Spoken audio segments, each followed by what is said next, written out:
Então vamos ler aqui inicialmente o primeiro texto de Isaías 41, versículo 8, que diz assim a palavra: Mas tu, ó Israel, servo meu, tu, Jacó, a quem elegi, descendente de Abraão, meu amigo. Vamos ter mais uma palavra de oração. Pai, nesse momento, ó Pai, tão sublime, quando nós adentramos, ó Pai, o trono da graça, é para te agradecer, em primeiro lugar, porque o Senhor nos concedeu uma noite tão gostosa, um sono tão bom. Obrigado pelos nossos lares. Enquanto dormirmos, certamente o Senhor nos protegia, nos amparava, nos guardava, porque as Escrituras falam que tu és o guarda de Israel, e o guarda de Israel não tosqueneja, nem dorme aquele que nos guarda. Como é bom, Pai, saber que somos guardados por Ti, somos supridos por Ti, abençoados por Ti, Pai, e também por essa manhã que o Senhor nos proporcionou para estarmos aqui, uma manhã tão linda, tão fresquinha, tão gostosa. Agora te pedimos que Tu abras o nosso entendimento, para que a Tua palavra que vai ser ministrada, ela encontre guarida em nossos corações, que venhamos, ó Pai, a refletir e nos apropriar dela, Pai, porque é a Tua palavra que procede dos Teus lábios, é a palavra poderosa. Por isso nos instrui, nos ensina, nos capacita, nos habilita a compreendermos as Escrituras. Em nome do Senhor Jesus nós oramos, amém.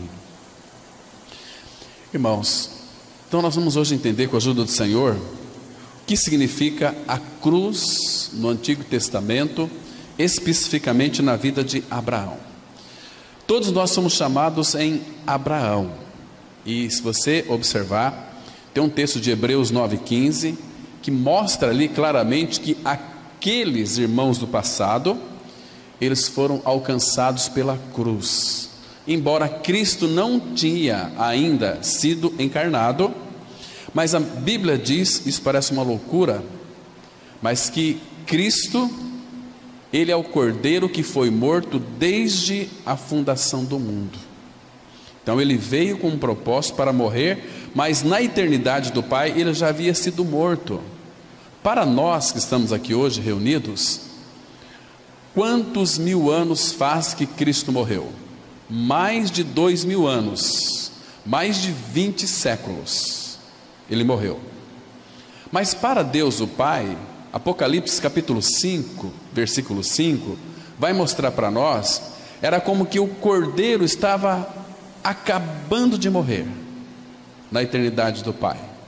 Então o Pai contempla a morte do seu Filho como que a todo momento. Está muito fresquinho o sangue do seu Filho na sua mente, diante dos seus olhos. Embora hoje nós sabemos que o Filho está sentado à destra do Pai, glorificado e exaltado, mas para o Pai é como se Ele tivesse morrido poucos instantes, poucas horas atrás. Agora, nós vamos entender hoje aqui, irmãos, quão maravilhoso é a cruz de Cristo na vida de Abraão. Nós sabemos e não podemos confundir a obra da cruz com o caminho da cruz, com o trabalho da cruz. O que é a obra da cruz? A obra da cruz é aquela que remove o nosso pecado, que tira o nosso pecado quando cremos então que fomos colocados no corpo de Cristo. Então, segundo o apóstolo Pedro, 1 Pedro 2, versículo 24, fala que Ele carregou no seu corpo, sobre o madeiro, a cruz, os nossos pecados, para que nós, mortos para os pecados, vivamos para a justiça. Então, esta é a obra da cruz, que fala que Jesus na cruz levou o meu e o seu pecado por amor, a mim e a você, no seu corpo na cruz. Então, esta é a obra da cruz. O velho homem foi crucificado, Ele está tratando com a nossa alma agora. Paulo vai dizer, já estou crucificado com Cristo, viva não mais eu, mas Cristo vive em mim. Então, esse texto de Gálatas 2:20 não fala da obra da cruz, fala do caminho da cruz na qual Abraão está inserido. O primeiro aspecto que Abraão teve com o Senhor foi na revelação de Deus, que quando Deus se revelou a Abraão, este é o primeiro aspecto da cruz que nós vamos ver aqui no estudo. Quando Abraão se revelou, quando Deus se revelou a Abraão, ele apareceu a Abraão, então Abraão pôde conhecer o que significa o primeiro impacto da cruz, igual a nós, porque se nós não nascermos de novo, não podemos ver o reino de Deus, e pelo trabalho da cruz, nós vamos entrar neste reino, nos apropriar. Então, você tem que olhar para a vida de Abraão como um crescimento ascensional, é um avanço, e o trabalho que Deus fez em Abraão, não é diferente do que Ele faz em nós também. Nós vamos hoje analisar, existe aqui pelo menos 4 cruzes na vida de Abraão, que no Antigo Testamento a cruz, ela é entendida como altar. Quando você vê menção da palavra altar no Antigo Testamento, está fazendo uma alusão à cruz. Então a cruz sempre esteve no coração de Deus, deve estar no coração dos seus filhos, em nós. A cruz, ela é tão maravilhosa, meus irmãos, que ela trata conosco, ela nos liberta do pecado e começa um tratamento profundo em nós, para que nós então sejamos ganhados pelo Pai na nossa alma. O que o Pai está fazendo agora com seus filhos? Quer conquistar as nossas almas. Quando a pessoa ela fala assim: eu entreguei a minha vida a Jesus. Não entregou a sua vida a Jesus. Você falou que entregou, mas tem restrições. Uma vida entregue a Ele, somente pode dizer isso a única pessoa que realmente viveu essa realidade de entregar sua vida ao Pai, foi uma pessoa, o nosso Senhor Jesus.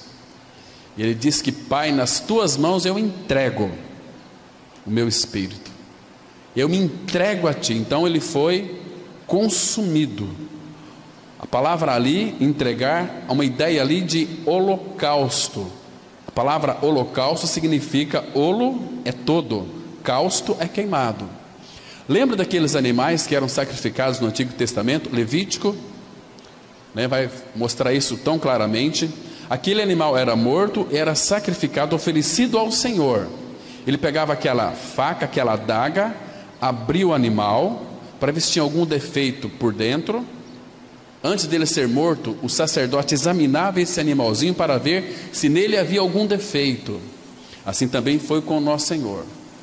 Quando aquele animalzinho, que era feito uma perquisição na vida dele, no seu corpo externo e depois interno, então este animal poderia ser oferecido em holocausto, sacrifício para o Senhor. Assim foi o nosso Senhor Jesus. Pilatos o examinou profundamente. Ali no seu corpo não achou nele crime algum, não tinha nenhum defeito. No entanto, ele foi condenado. Então, quando ele disse: está consumado, tetelestai, João 19:30, ele consumou a obra. Como no Antigo Testamento, aquele animal era colocado sobre o altar do holocausto, fala da cruz, então ele era queimado, ficava só as cinzas. As cinzas era o resultado daquela oferta ao Senhor. Isso é muito interessante. Então, nós devemos tomar muito cuidado, irmão, se de fato nós entregamos a vida ao Senhor. Quando nós entregamos a nossa vida para Ele, nós estamos vivendo para Ele, entendendo, significando também que a cruz já operou em nós tudo aquilo que precisava ser operado, que nós somos hoje homens e mulheres perfeitos, mas nós não ainda chegamos a uma perfeição. Perfeição no grego é maturidade espiritual, é teleios, a palavra ali, maturidade.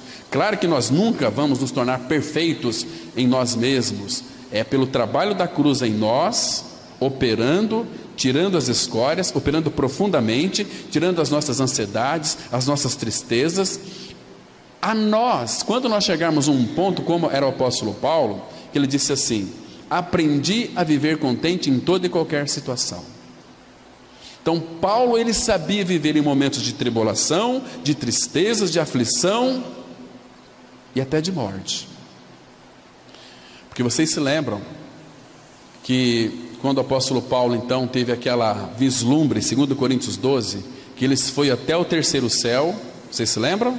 Lá em 2 Coríntios 12, com esse homem em Cristo que há 12 anos, no corpo, fora do corpo, não sei, foi arrebatado até o paraíso. Quando é que o apóstolo Paulo foi arrebatado ao paraíso? Atos vai dizer que foi quando ele foi apedrejado e foi dado como semi-morto. Eles apedrejaram tanto o apóstolo Paulo que o deram como morto, morreu, acabou. Foi ali que ele teve um arrebatamento de espírito, foi até o paraíso.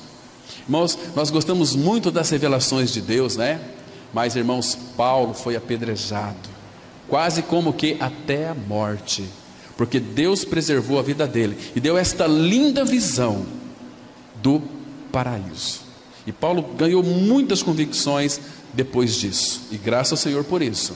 Irmãos, hoje a gente vê assim as pessoas dizendo o seguinte: olha, Deus mandou te dizer uma palavra aqui para você e traz uma revelação. Isso aí é uma porcaria só, não vem do Senhor.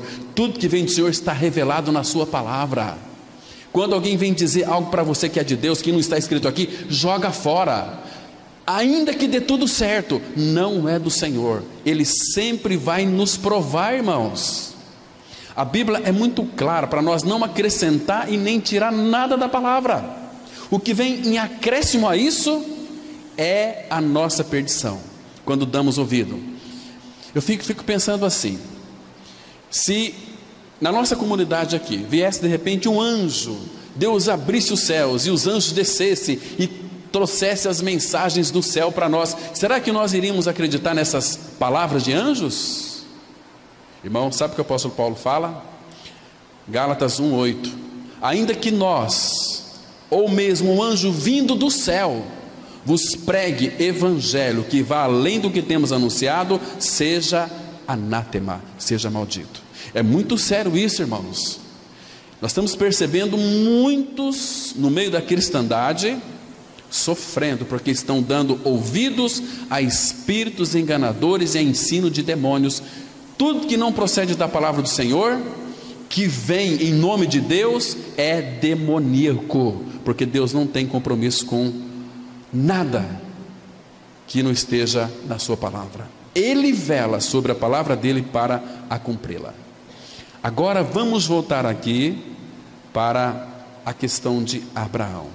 Abraão, Deus o chamou, que no final do versículo de Isaías 41:8, Deus diz que elegeu, descendente de Abraão, meu amigo. Abraão era meu amigo. Deus disse a respeito de Abraão. Querido, você já parou para pensar o que significa uma amizade com Deus? Eu e você, nós somos chamados para esta amizade com Ele. Amizade é uma dedicação recíproca. Recíproca. Eu dou, eu recebo. Eu recebo e me dou. Entende? Entre duas pessoas. Queridos, eu e você, nós podemos ser amigos de Deus. Desde o início, nós nunca fomos amigos de Deus. Ele sempre foi nosso amigo. Nós que éramos inimigos de Deus, porque a palavra fala em Romanos 5, quando éramos inimigos. Se nós éramos inimigos, agora você imagina se Deus fosse seu inimigo. Ele nunca foi seu inimigo, nem meu inimigo, porque ele disse assim, amigo, o Senhor Jesus disse lá em João 15, olha, não existe amizade maior do que essa, ou amigo maior do que esse, de dar a vida, não existe amor maior do que esse, de alguém dar a vida pelos seus amigos. Jesus sempre nos teve como amigos. Ele deu a vida não pelos seus inimigos. Inimigos éramos nós com relação a Ele, mas Ele sempre foi nosso amigo. Então Ele deu a sua vida por nós que Ele tinha como amigos. Até o traidor Judas, quando foi entregar Jesus, Jesus disse, amigo, aqui viestes. Lembra? Aquilo arrebentou com o coração de Judas. Eu traí ele me chama de amigo. E quando Jesus falou amigo, aquela palavra perfurou profundamente o coração de Judas. Ele ficou totalmente desguarnecido, porque Judas pensava: Jesus, ele já ressuscitou mortos, ele fez calar muitas vezes aí uma elite de soldados. Eu vou vendê-lo, eles vão vir prender ele, e ele vai dar um jeito, vai se escapar. Mas ele se rendeu, ele se entregou à morte, ele veio para morrer. E aí Judas se frustrou tanto e foi se enforcar. Abraão, meu amigo. Irmãos, que gostoso é isso, ter o nosso pai como nosso amigo. A nossa amizade com ele é diferente da dele para conosco. Nós o amamos sim, mas ele, quando nos chama de amigos, ele diz para nós assim: olha, você é uma pessoa que eu escolhi para amar eternamente. Não apenas amar eternamente, eu vou cuidar de você eternamente, eu vou te amar eternamente, eu vou compartilhar com você tudo o que eu sou e tenho. Irmãos, entende o que é ser amigo de Deus? Muito grande isso, irmãos, preciosíssimo demais. Agora, por outro lado, existe a amizade do mundo. O mundo tem seus atrativos, o mundo tem suas belezas. Irmãos, se nós pudéssemos enxergar, como diz o salmista, adorar o Senhor na beleza da sua santidade. O dia que vocês contemplarem o Senhor com seus olhos nus, corpos glorificados, vocês vão lembrar do que eu estou dizendo hoje. Porque o nosso Senhor, irmãos, Ele é muito lindo, é uma beleza que nós não conseguiremos sair de perto eternamente. Por isso que Ele colocou, Jeremias 32:40, o temor dEle em nosso coração, para que nós nunca nos apartássemos dEle. Isso Ele fez. Que maravilha, meus irmãos. Olha, nós somos as pessoas mais privilegiadas deste universo, porque nós podemos ouvir a palavra com liberdade e desejar crescer ou não, entende? E perceber o quanto este Deus nos ama, porque o dia que você descobrir o quanto você é amado pelo Senhor, você vai descansar. Ele cuidou de tudo por nós, irmãos. Então, a única maneira de eu e você romper com essa amizade do Senhor é nós começarmos a nos encantarmos com as coisas, com as belezas deste mundo. Consequentemente, quando nós então colocamos o nosso foco nos prazeres deste mundo, obviamente nós vamos deixar o Senhor e vamos nos constituir inimigos de Deus, porque quando nós fazemos amizade com o mundo, automaticamente constituímos inimigos de Deus. Deixa eu citar para vocês um texto, queria que vocês acompanhassem. Abra sua Bíblia comigo, por favor, em Tiago capítulo 4, o versículo 4. Olha que interessante, amados. Tiago, um texto conhecido nosso, capítulo 4, versículo 4. A palavra, ela diz assim, olha que interessante: infiéis ou adúlteros, infiéis, não compreendeis que a amizade do mundo é inimiga de Deus? Nós temos que compreender isso, irmãos. Agora veja aqui, ele continua: aquele pois que quiser, se você quiser você pode ir, porque ele não vai lhe impedir. Aquele que quiser ser amigo do mundo, constitui-se inimigo de Deus. Por que ele disse isso aqui? Claro que é a voz do Espírito, porque, irmãos, lembra que eu disse aqui, me referi anteriormente, que Ele nos ama tanto, mas nos ama tanto, porque aquilo que toca este mundo e traz prazer para nós, ofende a pessoa do Espírito que habita em nós. Porque, olha o versículo 5: ou supondes que em vão afirma a Escritura? É com ciúme, irmãos, é com ciúme que por nós anseia o Espírito.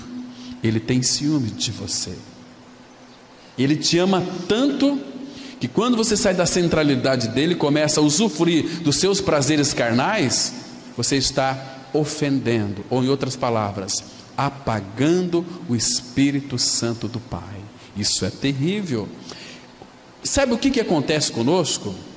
Depois você não vai entender, porque às vezes você fica angustiado ou angustiada, porque o salmista fala, quando ele vira a face de nós, nós nos perturbamos. Existem, irmãos, tantas e tantas pessoas perturbadas, que se dizem cristãs, porque estão mescladas com o mundo. É um pão que não foi virado, é um pão que assa só de um lado, entende? Não é uma vida inteiramente entregue a Ele, está com os pés em duas canoas. Chega um tempo que ele vai ter que decidir.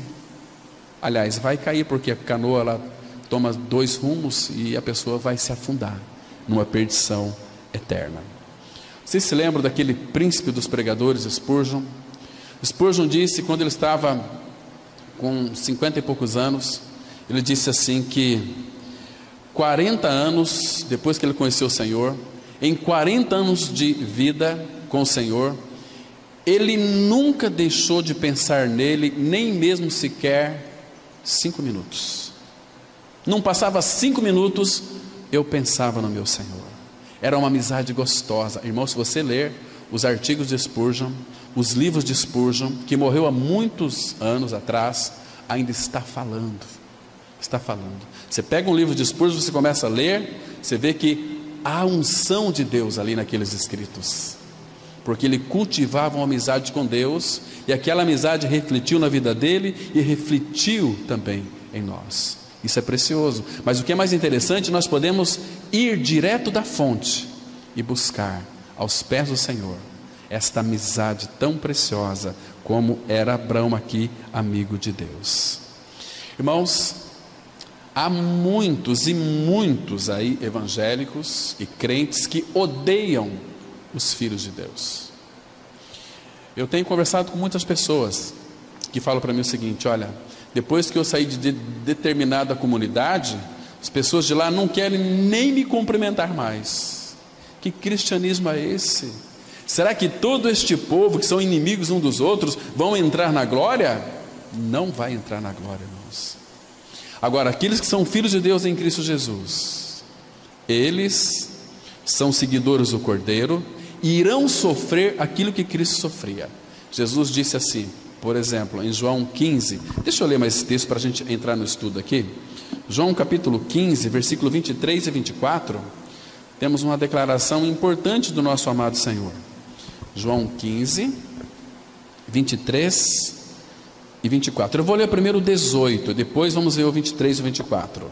Evangelho de João, capítulo 15, verso 18. A palavra de Deus, ela diz assim: olha o que Jesus está dizendo aqui, para mim e para você: se o mundo vos odeia, sabei que, primeiro do que a vós outros, me odiou a mim.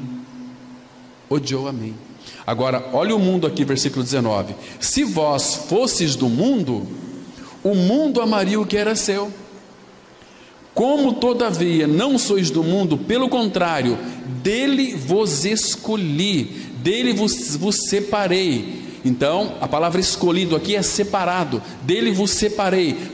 Nós estávamos no mundo, ele nos separou deste mundo para ele. Por isso, o mundo vos odeia.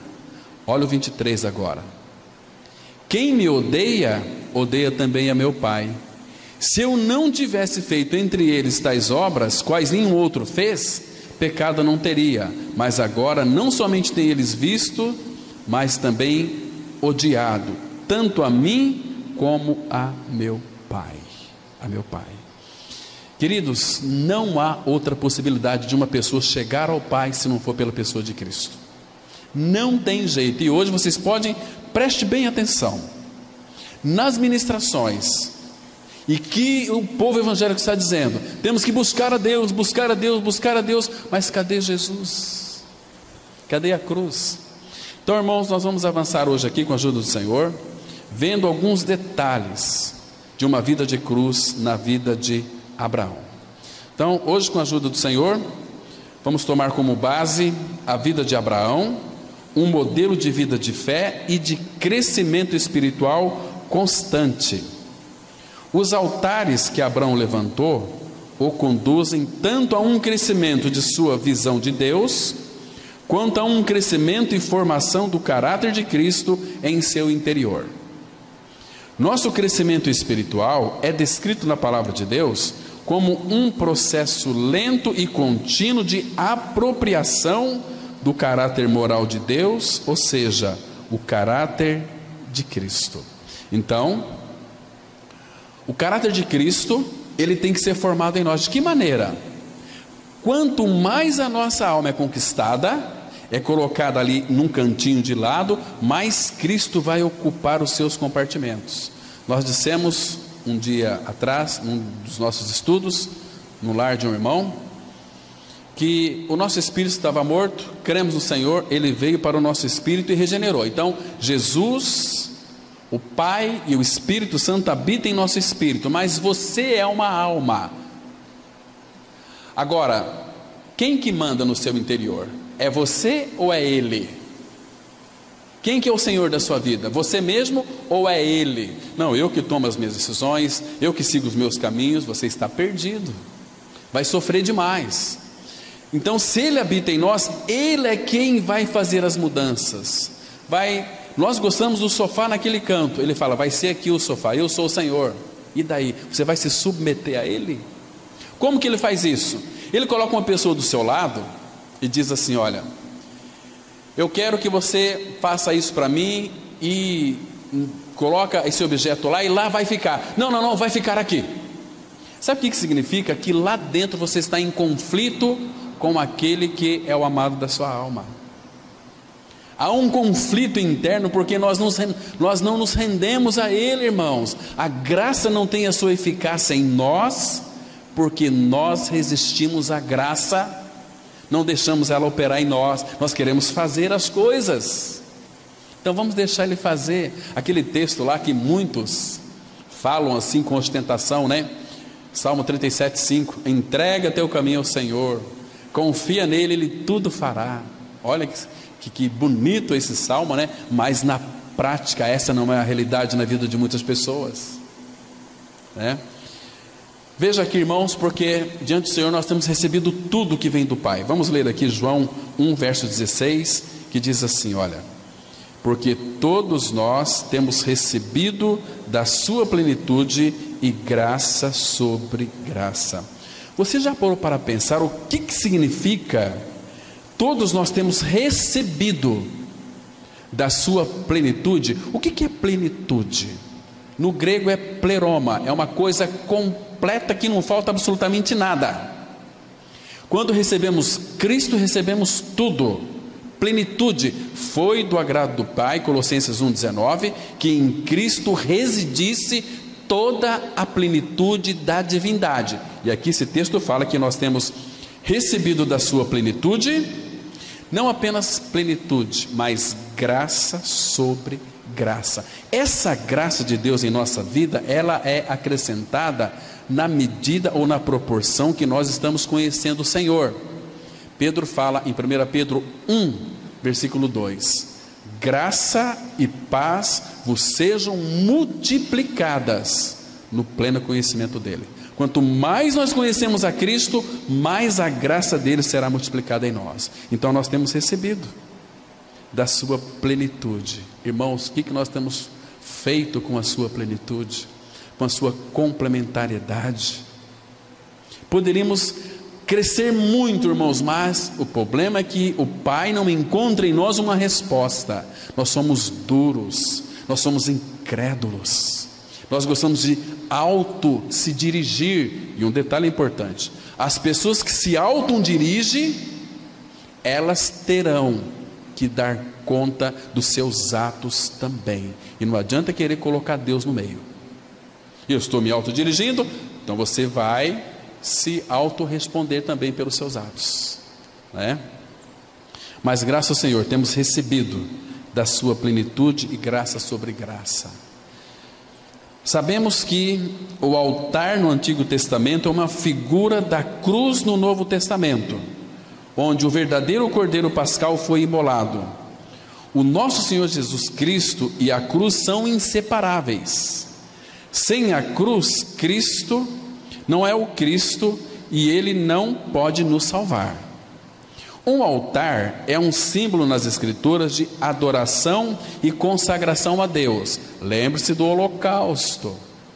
Então, o holocausto fala da cruz, era um local de adoração. Nós não adoramos a cruz, nós adoramos o Senhor da cruz. Cristo e a cruz são inseparáveis. Não edificamos um altar para nós mesmos, mas para adorar a Deus, oferecer sacrifícios a Ele e invocar o seu nome. O altar é símbolo de uma vida espiritual, uma vida com Deus. Abraão foi chamado amigo de Deus. Mais uma vez temos uma reiteração aqui de que Abraão é amigo de Deus, dito por Tiago capítulo 2 verso 23, que diz assim: ora, Abraão creu em Deus, e isso lhe foi imputado para a justiça, e foi chamado amigo de Deus. Irmãos, por que o Espírito Santo, ele faz questão de repetir essas palavras dentro das Escrituras, que Abraão era amigo de Deus? Porque ele está interessado em cultivar comigo, com você, uma amizade genuína, transparente. Uma amizade, vamos dizer assim, do ponto de vista humano, muito afetiva. Eu sou amigo de Deus, eu sou amigo do Pai, e Ele está em mim. Queridos, nenhum homem ou mulher que vive perto de Deus vai viver em vão. A sua vida será cheia de significado.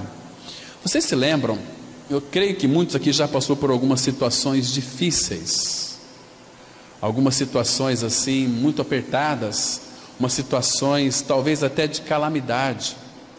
Irmãos, quando então Abraão respondeu ao chamado de Deus, você sabe o que Deus tornou para Abraão? Abra sua Bíblia lá em Gênesis capítulo 15, versículo 1. Veja que precioso foi o nosso Senhor para com Abraão.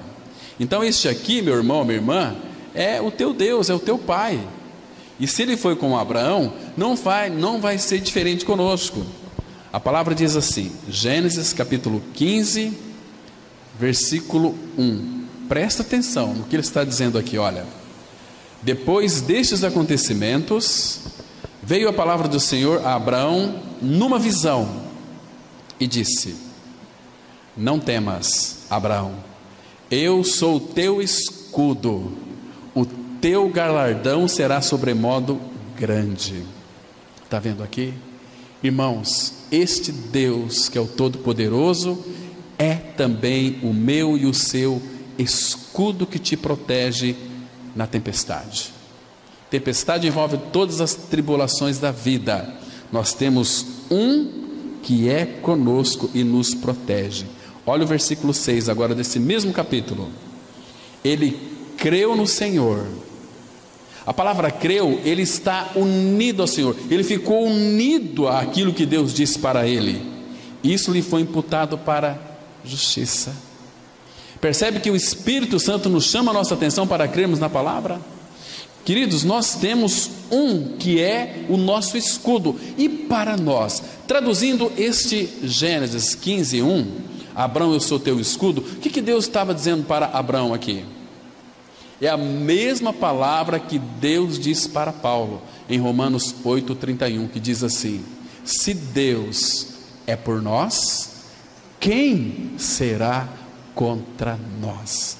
O problema, por falta de nós sermos negligentes e não cultivarmos uma amizade com Ele, parece que Ele está tão distante, parece que nós nem podemos contar com Ele, mas a palavra fala que Ele está perto de ti, na tua boca, no teu coração. Essa é a palavra da fé que pregamos. Então, Ele que ama e quer e deseja ter uma amizade conosco. O problema é que nós não queremos, né? Mas vamos avançar um pouquinho mais aqui, irmãos. Durante a vida de fé de Abraão, nós constatamos a edificação de 4 altares. Esses 4 altares falam de crescimento. Esses altares foram erguidos no processo de sua jornada interior de conhecimento de Deus e amizade com Ele. Cada um destes altares aponta para um aspecto do trabalho da cruz em nossas almas, ampliando assim a nossa consagração, ou seja, o nosso relacionamento com Deus e nossa verdadeira espiritualidade. O primeiro altar foi edificado em Siquém, e podemos chamá-lo de altar da revelação. Deus revelou-se ali a Abraão. Então esse aqui é o primeiro altar na vida de Abraão. Vamos ler aqui Gênesis 12, versículo 7. Apareceu o Senhor a Abraão e lhe disse: darei à tua descendência esta terra. Ali edificou Abraão um altar ao Senhor que lhe aparecera. Altar aqui fala da cruz. O primeiro impacto então que Abraão teve com a cruz foi revelação.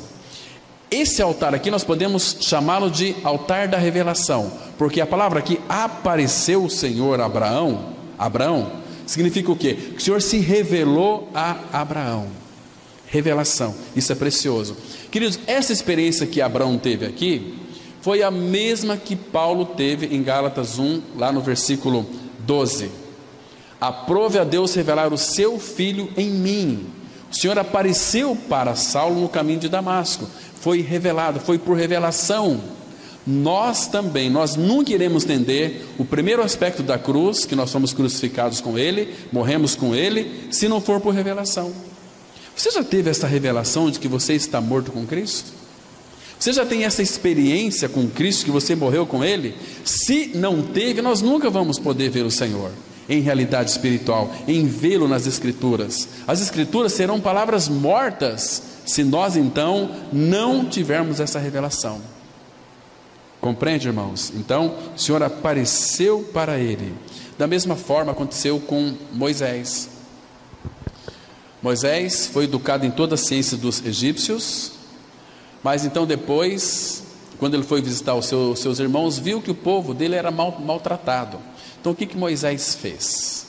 A palavra fala o seguinte, que Moisés, ele preferiu ser maltratado junto com o povo de Deus. Então nós subentendemos aqui que o povo de Deus sempre foi na terra e sempre será um povo maltratado, um povo que é odiado, um povo que é tido como fanático, um povo que são mentes quadradas, né? Mas então, por que Moisés preferiu ser maltratado junto com o povo de Deus, a usufruir prazeres transitórios do pecado? Sabe por quê? Porque lá em Hebreus capítulo 11, versículo 27, a palavra fala que ele estava contemplando, vendo aquele que era o invisível. Ele contemplava o Senhor. Então ele disse assim: para mim o que importa, eu prefiro ser maltratado junto com o povo de Deus, mas não quero usufruir prazeres transitórios do pecado, porque o pecado é gostoso, o pecado é maravilhoso. Sexo antes do casamento é uma delícia, as pessoas gostam demais, mas isto é fornicação, isto é abominação diante de Deus. As pessoas que vivem uma vida dessa natureza estão correndo o risco de morte eterna, porque qualquer hora o teu coração pode parar de bater. E você vivendo a vida de fornicação, você está na graça, vai entrar na glória? Que glória que você vai entrar? Não vai, meus irmãos, não vai. Deus é um Deus de palavra. Mesmo por quê? Porque filho de Deus não se pratica esse tipo de coisa. Deus é sério, tem uma palavra séria, e Ele fala assim: ai daquele que calcar os meus mandamentos. Então é exatamente isso, irmãos. Queridos, domingo que vem nós vamos analisar a questão da morte de Adão, antes e depois da morte, e vamos nos colocar nesse patamar, e vamos descobrir coisas lindas dentro da palavra de Deus. Mas aqui foi que o Senhor apareceu a Abraão e lhe disse: darei à tua descendência esta terra. Esta terra não é um lugar geográfico. Aqui um apontamento era assim, mas essa terra era Canaã, figura de Cristo. Eu darei à tua descendência esta terra. E graças ao Senhor, quando cremos em Cristo, nós somos descendentes de Abraão e nos apropriamos dessa terra que é Cristo. Isso é maravilhoso. Vamos avançar aqui, amados. Precisamos saber que a cruz e a revelação andam juntas. Na medida em que a cruz trata conosco, é que teremos genuína revelação de quem Deus é, de quem nós somos, do que a igreja é e do que o mundo é. Carecemos da visão real destas 4 coisas para que vivamos uma vida que seja verdadeiramente espiritual. Por outro lado, toda genuína revelação de Deus a nós implicará em cruz, ou seja, requererá que depositemos nossos corpos como sacrifício no altar de Deus, para que aquilo que de Deus foi revelado a nós seja formado em nós e que não fique apenas em nosso intelecto como informação a respeito de Deus. Irmãos, entendam uma coisa: aquilo que Deus revela no seu coração, Ele deseja formar no seu coração isso, para que isso nunca se aparte de você. Nós temos que receber a palavra e misturar com fé, porque senão vem Satanás e rouba a palavra que foi semeada. Irmãos, nós não temos prazer em Deus, irmãos, nós temos prazer neste mundo. No mundo nós somos mais alegres, no mundo nós temos mais alegrias, nós bebemos, nós tomamos, nós dançamos, fizemos um monte de coisas, mas por que nós não temos prazer no Senhor? Sabe por quê? Porque nós não somos dele. O dia que você for visitado pelo Espírito do Senhor, e Ele tocar no seu coração e mostrar quem é a verdadeira alegria, você vai deixar tudo e vai seguir o Senhor por onde quer que Ele vá. Caso contrário, você vai viver uma vida média, medíocre, uma vida totalmente marrenta, uma vida, hoje eu curto, amanhã eu estou triste, vive uma vida de oscilações, não é constante, porque o homem de ânimo dobre, ele é inconstante em todos os seus caminhos. Hoje ele está triste, amanhã está alegre, e vive uma vida assim, medíocre. Mas o Filho de Deus não, até mesmo em meio às tribulações, ele tem alegria, porque a alegria dele não depende de circunstâncias, depende de uma pessoa, não mais eu, mas Cristo vivendo em mim. Ele é a nossa saúde, a nossa vida, a nossa alegria, a nossa paz, o nosso amor, o nosso tudo. Cristo é tudo, irmãos, é maravilhoso. Vamos então ler aqui 2 Coríntios 5:8 e veja, irmãos, a convicção que tinha o apóstolo Paulo. Ele diz assim: entretanto, estamos em plena confiança, preferindo deixar o corpo e habitar com o Senhor. Irmãos, esse texto aqui de 2 Coríntios 5:8 explica a convicção do Filho de Deus. O que o apóstolo Paulo está dizendo aqui? Ele está tendo uma preferência. Qual é a preferência dele? Deixar o corpo. O que Paulo está dizendo? Eu prefiro morrer e habitar com o Senhor. Em outro texto ele vai dizer o seguinte, lá em Filipenses 1:23, ele diz que é incomparavelmente melhor. Eu tendo o desejo de partir e estar com Cristo, que é incomparavelmente melhor. Irmãos, por que Paulo disse isso? Porque ele foi arrebatado até o paraíso e ouviu palavras inefáveis, nos quais não é lícito ao me referir. E ele voltou e escreveu para nós. Agora, nós temos que crer. Se nós não crermos, nós não vamos desfrutar. Olha, meu querido amigo, sei que você está talvez aqui, tem uma dívida aí de 2 milhões de reais, que dívida, né? Você não tem como pagar.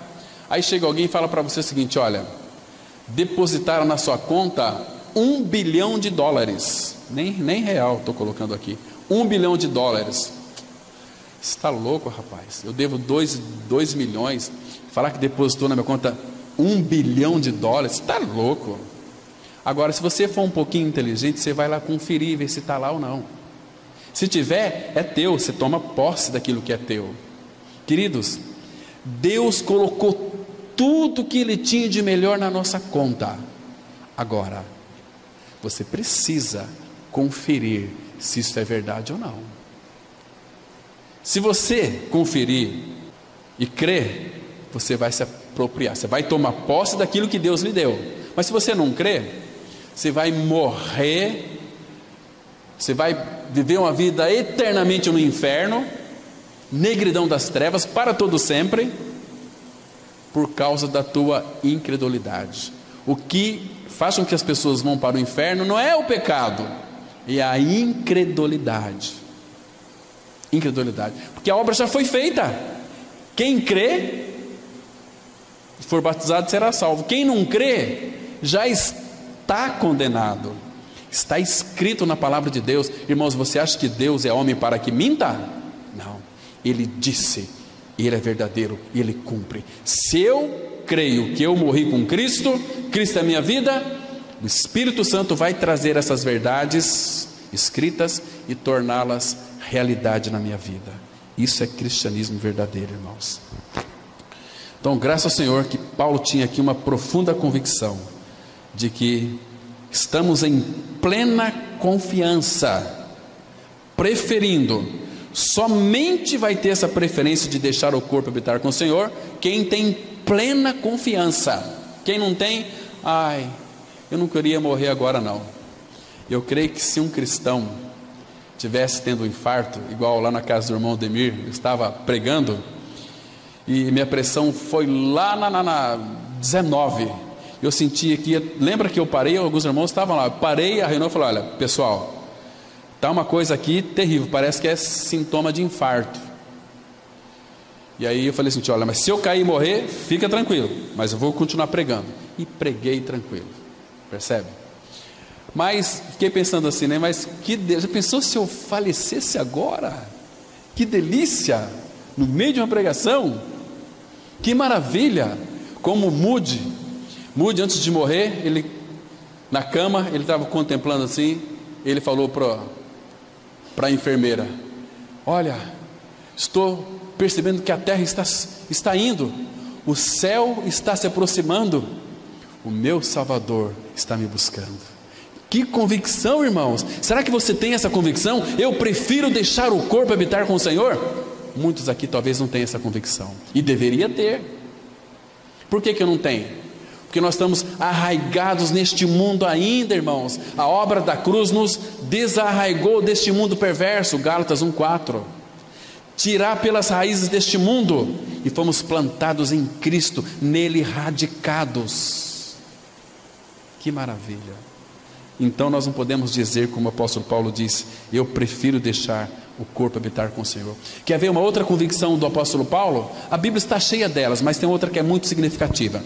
Abra por favor, lá na carta de Paulo ao Timóteo, 2 Timóteo capítulo 4, versículos 7 e 8.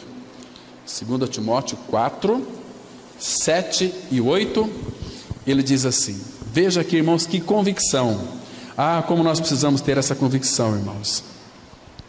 2 Timóteo 4, versículos 7 e 8, Paulo diz assim, combati o bom combate, completei a carreira, guardei a fé. Agora veja a convicção dele, já agora a coroa da justiça me está guardada, a qual o Senhor, reto juiz, me dará naquele dia, e não somente a mim, mas também a todos quantos amam a sua vinda.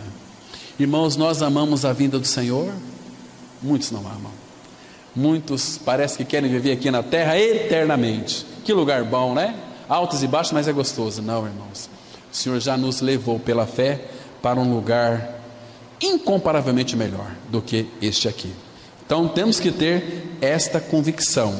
Entretanto, estamos em plena confiança. Quando você tem plena confiança nele, você vai preferir deixar o corpo habitar com o Senhor. Vamos aqui avançar para o segundo altar. Então o primeiro altar fala da revelação.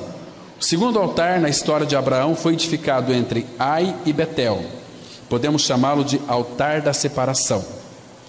Abraão deixou Ai para trás e tinha Betel diante dele. Ai significa literalmente monte de ruínas, e Betel significa casa de Deus. Bet é casa no hebraico, e El é Deus. Bet é Tel, casa de Deus. Agora, o que é a casa de Deus? O que é a casa de Deus? Templo aqui? Não, casa de Deus é eu e você que cremos em Cristo.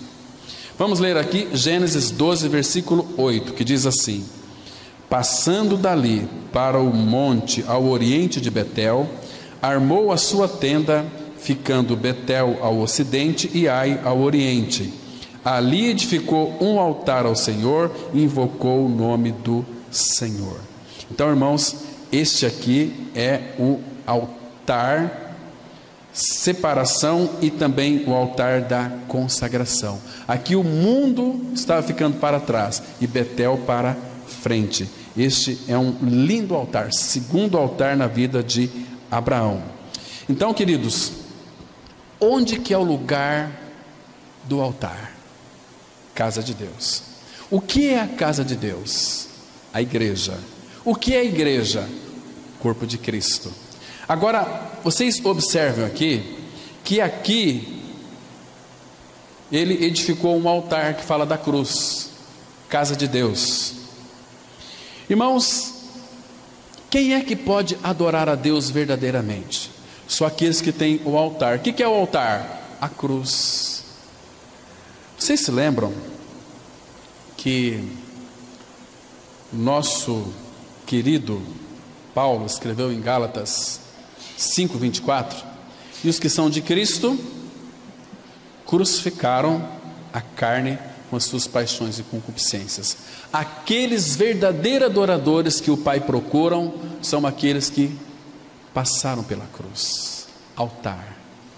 Esses vão adorar a Deus em espírito e em verdade, porque eles estão crucificados. Foram crucificados, morreram, estão crucificados e vão levar a cruz de Cristo por toda parte, para que a vida de Jesus então se manifeste nos vossos corpos mortais. Então aqui podemos dizer que é a vida de altar, a consagração que permite que a cruz separe-nos do mundo, do amor pelas coisas do mundo, enfim, de tudo que há no mundo, cobiças, concupiscências, soberba. A cruz coloca o mundo para trás e mantém viva e clara a visão da casa de Deus, que é Betel. A cruz nos introduz na igreja, como Cristo passou pela cruz e a igreja surgiu. A cruz nos separa do mundo. Irmãos, graças ao Senhor, que o método de Deus nos separar do mundo é pela cruz. E nós vamos ler Gálatas capítulo 6, versículo 14, eu coloquei aqui numa linguagem de hoje, analisando o texto nessa versão, ela está bem fiel ao texto original. Então nós vamos ler juntos aqui, Gálatas 6,14, que diz assim: mas eu me orgulharei somente da cruz do nosso Senhor Jesus Cristo, pois por meio da cruz o mundo está morto para mim e eu estou morto para o mundo. O que significa ser morto para o mundo? Estar separado do mundo. A palavra morte significa isso, separação, tanto no aspecto positivo como no negativo. Lembra que em Isaías 59:2 a palavra fala assim: mas as vossas iniquidades fazem separação entre vós e vosso Deus. A iniquidade do homem o separa de Deus, ou seja, a iniquidade do homem o torna o homem morto para Deus. Agora a cruz, da mesma forma, ela nos separa do mundo. Ele mata a morte na morte de Cristo, para que pela ressurreição nós sejamos separados para Deus. Santidade. Está vendo, irmãos, que as coisas são bem semelhantes aqui? Então, os renascidos são os que morreram e ressuscitaram com Cristo. Os que são de Cristo crucificaram a carne. Agora, queridos irmãos, é a cruz quem nos separa do mundo, e através da cruz somos renascidos, e somente os renascidos, guarde bem isso aqui é fundamental, somente os renascidos é quem irão vencer este mundo. Sabe por quê? Abra lá em 1 João capítulo 5, 1 João capítulo 5, vamos ler os versículos 4 e 5, 1 João 5, 4 e 5, veja aqui a nossa vitória. Se é que nós passamos pela cruz, diz assim a palavra de Deus, olha só, 1 João 5, 4 e 5, porque todo o que é nascido de Deus, a Bíblia diz aqui que vence o mundo, e esta é a vitória que vence o mundo, a nossa fé. Quem é o que vence o mundo, senão aquele que crê, que está unido, aquele que crê ser Jesus, o Filho de Deus? esse é que vence o mundo. Então, somente os filhos de Deus é que vence o mundo. Por quê? Porque passaram pela cruz. Vamos aqui para o terceiro altar, irmãos, nós temos muito tempo. O terceiro altar erguido por Abraão foi levantado logo após a sua separação de Ló. Aqui temos mais um degrau na vida consagrada de Abraão. Este faz a escolha, mas por causa da contenda entre os seus pastores e os de Ló, ele pede a Ló que se aparte dele, escolhendo o seu próprio caminho. Ló faz uma escolha de alguém que realmente não conhecia o altar. Ele escolhe a campina do Jordão, uma terra boa para a sua prosperidade econômica, e vai armando suas tendas até Sodoma, um lugar de julgamento, pecado, figura do mundo. Muito bem, então agora presta atenção aqui. Ló, ele era justo. Então, os pastores de Abrão e de Ló estavam brigando por causa do gado. Então, Abrão disse o seguinte: ó, Ló, escolhe. Se você for para esse lado aqui, eu vou para esse lado aqui. Se você for para cá, eu vou para cá. Então, ele escolheu do ponto de vista natural. Ele viu as campinas ali do Jordão e foi armando suas tendas até quando ele menos esperou, já estava dentro de Sodoma e Gomorra. Mundo. Interessante que Abraão armou suas tendas lá nos carvalhais de Manre, separado do mundo. Interessante, irmãos, escute bem aqui, enquanto nós estivermos mesclado com este mundo, nós não teremos o falar de Deus no nosso coração, mesmo na sua palavra. Quando nós cremos que morremos com Cristo e vivemos uma vida de separação do mundo, nós vamos ter o falar de Deus. Porque, queridos, quando Deus foi destruir Sodoma e Gomorra, Ló era um filho de Deus, ele era justo. Pedro vai dizer que ele afligia sua alma justa. Mas Deus não foi falar com ele, com Ló, porque Ló estava mesclado com o mundo. Ele foi falar com Abraão, que estava separado, lá nos carvalhais de Manre. Muito interessante, irmãos. Então ele disse o seguinte para Abraão: para você que é meu amigo, eu não vou ocultar aquilo que eu vou fazer. É muito lindo a cena, irmãos. Quer ver? Vamos abrir esse texto que é interessantíssimo. Abra lá em Gênesis capítulo 18. Irmãos, aprecia esses textos que são preciosíssimos. Gênesis capítulo 18, de 1 a 3. Primeiro aqui nós vamos de novo. O Senhor, como era amigo de Abraão, ele sempre se revelava a Abraão. E para nós também essa revelação tem que ser constante. Paulo diz, ora para os Efésios 1:17, que o Deus de nosso Senhor Jesus Cristo, Pai da glória, vos conceda espírito de sabedoria e de revelação. Gênesis 18:1, a palavra fala assim: apareceu o Senhor a Abraão nos carvalhais de Manre, quando ele estava sentado à entrada da tenda no maior calor do dia. Levantou ele os olhos e olhou, e eis 3 homens de pé em frente dele. Vendo-os, correu porta da tenda ao seu encontro, prostrou-se em terra. Agora, olha o versículo 6 aqui, que diz assim: apressou-se, pois, Abraão para a tenda de Sara e lhe disse: amassa depressa 3 medidas de flor de farinha e faze pão assado ao borralho. Irmão, sabe o que significa essa medida de 3 medidas de flor de farinha? Isso aqui é uma refeição de comunhão. A igreja é exatamente isso, percebe? Muito bem, você viu aqui que precioso que foi isso aqui? Agora, olha o versículo 16 e 17.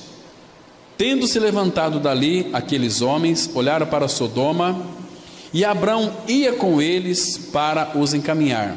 Disse o Senhor: ocultarei a Abraão o que estou para fazer? Visto que Abraão certamente virá a ser uma grande e poderosa nação, e nele serão benditas todas as nações da terra. Irmãos, veja que lindo aqui. Deus está dizendo: eu não vou ocultar o que eu vou fazer a Abraão, vou revelar a ele, porque ele é meu amigo, meu íntimo amigo. E ele foi falar que iria destruir Sodoma e Gomorra com Abraão. Entende, irmãos? Que lindo isso aqui. Então, irmãos, nós não vamos ter o falar de Deus enquanto nós estivermos mesclados com este mundo, gozando dos prazeres deste mundo, não teremos o falar de Deus. Vamos ter esses prazeres que são transitórios, mas logo vai se acabar. E quando essas coisas chegarem ao fim, o que será de nós? Misericórdia. Então aqui, ele lá nos carvalhais de Manre, então junto a Hebron, levantou ali um altar. Só mais um detalhe aqui para ajudar os irmãos. Essa palavra aqui, Hebron, sabe o que ela significa? É união ou comunhão. Porque, irmãos, sem comunhão, os filhos de Deus não avançam. Não tem como nós avançarmos sem de fato termos esta comunhão. Então o terceiro altar fala de comunhão. Vamos avançar mais um pouquinho. Podemos então chamar esse terceiro altar de altar da comunhão. Ele foi edificado em Hebron, que significa comunhão, união.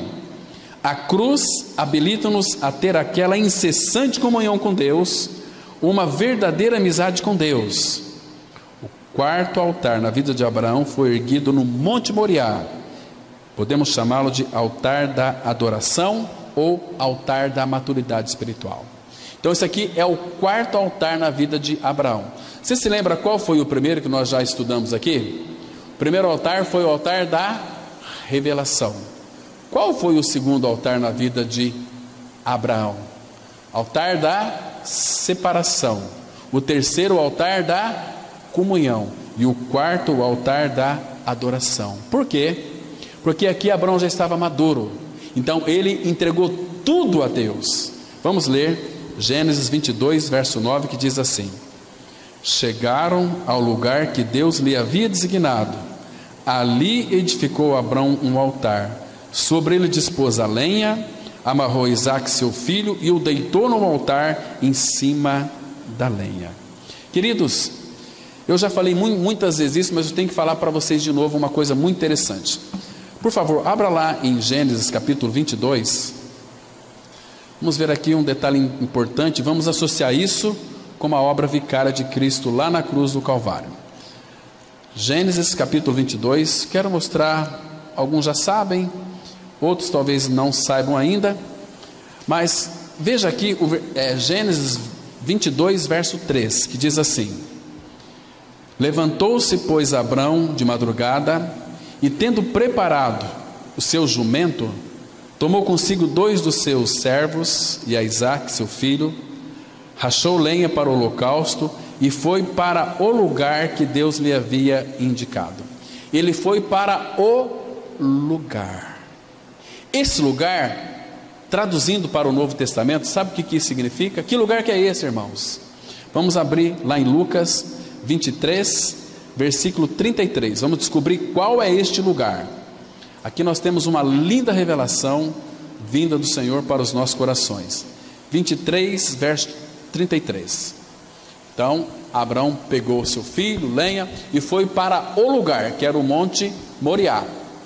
E aqui, em Lucas 23, 33, diz assim: quando chegaram, porque eles foram, quando chegaram ao lugar chamado Calvário, ali o crucificaram, bem como aos malfeitores, uma à direita e outro à esquerda. Este lugar no qual Abraão ia sacrificar seu filho Isaque era o lugar Monte Moriá. Aqui onde Jesus foi crucificado, no lugar, era também o Monte Moriá. Irmãos, a história se repete. Que lindo, que linda cena nós temos aqui, queridos. O mesmo lugar. Jesus foi crucificado lá no Monte Moriá. Era o lugar que o Pai havia designado, o Gólgota, o Calvário. Ali ele morreu, ali ele nos atraiu, ali nós fomos crucificados com ele, fomos sepultados com ele e ressuscitamos juntamente com ele. Estamos assentados nos lugares celestiais em Cristo. Que linda cena, irmãos. Então aqui, o que Abraão ofereceu para Deus? Tudo, seu filho. Irmãos, o que nós temos oferecido ao Pai? Será que o que Ele tem pedido de nós? Tudo. Se nós não podemos render tudo a Ele, a nossa consagração ela é pela metade, e pela metade Deus não aceita. Vamos continuar aqui, irmãos. Este altar reflete a vida madura de Abraão e o quanto ele já tinha aprendido diante do Senhor. é de aceitação geral entre os estudiosos de tipologia, que aqui Abraão até mesmo tipifica Deus como Pai eterno. O que vemos aqui é um homem absolutamente rendido a Deus, a ponto de sacrificar seu único e amado filho. Irmãos, o que Deus pediu para Abraão? O seu filho, seu único filho. Era tudo que Abraão tinha, o filho acolhido das promessas. Irmãos, e qual foi a resposta de Abraão? Ele entregou o seu filho. Ele estava mesmo para sacrificar o seu filho Isaque. Rendeu tudo. Irmãos, o que Deus pede de nós hoje? Tudo. Qual é a nossa resposta a Ele? Nada. Se Ele deu tudo para nós, Ele pede tudo de nós. O que Ele pede? Olha aqui o último texto, Provérbios 23, versículo 26. Dai-me, filho meu, o teu coração, e os teus olhos se agradem dos meus caminhos. Dai-me, filho meu, o teu coração é o quê? É dai-me tudo de você. Eu quero você inteiramente. Não importa se falta perna ou braço. Uma vez um deficiente sem perna chegou para o pregador dizendo o seguinte: pregador, será que Deus, Ele aceita um homem pela metade? Ele aceita sim um homem pela metade, desde que este homem se entregue por inteiro. Aí Deus aceita. Mas cuidado com uma rendição pela metade, irmãos.